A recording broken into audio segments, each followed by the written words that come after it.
وَإِذَا قِيلَ لَهُمْ آمِنُوا كَمَا آمَنَ النَّاسُ قَالُوا أَنُؤْمِنُ كَمَا آمَنَ السُّفَهَاءُ أَلَا إِنَّهُمْ هُمُ السُّفَهَاءُ وَلَكِنْ لَا يَعْلَمُونَ۔ اور جب ان سے کہا جائے کہ تم اسی طرح ایمان لاؤ جیسے اور لوگ ایمان لائے،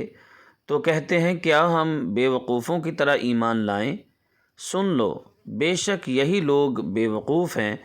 مگر یہ جانتے نہیں۔ یہاں لوگ سے مراد صحابہ کرام رضی اللہ عنہم ہیں کہ وہ خلوص دل سے ایمان لائے اور آقا کریم علیہ الصلاۃ والسلام کی غلامی اختیار کی، مگر منافق کہتے ہیں یہ کم علم ہیں، بے وقوف ہیں، جو اپنا ملجا و مأوا نبی صلی اللہ علیہ وآلہ وسلم کو سمجھتے ہیں، اور حقیقت یہ ہے کہ وہ منافق خود حقیقت سے لا علم ہیں۔ آقا کریم علیہ الصلاۃ والتسلیم نے ارشاد فرمایا، اللہ تعالیٰ نے فرمایا